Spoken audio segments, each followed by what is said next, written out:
好，有弟兄姐妹问说啊，儿女跟仆人是完全不同的概念。那既然我们是神的儿女，为什么还要自称自己是神的仆人呢？弟兄姐妹，你要知道一件事，我以前也以为儿女跟仆人，我当然是儿女，我就不是仆人。后来我去看了原文，有一派说法，我觉得这有它的原因，是这样：对犹太人而言，自称耶和华的仆人、神的仆人，其实是非常尊贵的词。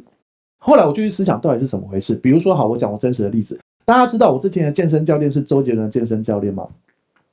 我跟屏幕师讲这件事，他马上说：那你脱掉上衣，不是整个上衣啊，就你留下 T 恤让我看你的肌肉怎么样？问题是我才刚练呐、所以我不敢。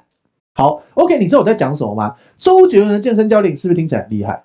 那神的仆人是不是听起来更厉害？因为有神呐、所以意思是什么？意思就是周杰伦就算很爱吃奶茶，但是他只要每次演唱会都会瘦下来，为什么？因为他的教练很棒。所以你知道我在讲什么吗？自称神的仆人是很尊贵，甚至于可以说是最尊贵的旧约的词。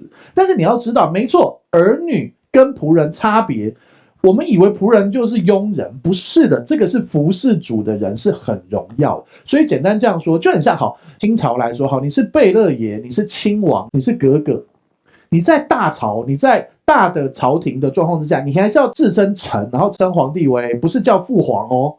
就是跟其他的官员一起叫。但你私下在后面，如果你女儿跟皇帝，你是可以抱着他搂着他的嘴说父皇，然后很轻松。所以它是不同的场子。可是老实说，这个时候跟那个时候都是第一个是神显出他荣耀的本性。那个时候我们其实本来就应该称我们是服侍神的人，神的仆人。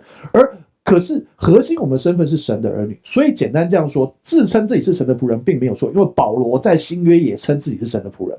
所以要懂得这件事，希望你回答你的问题。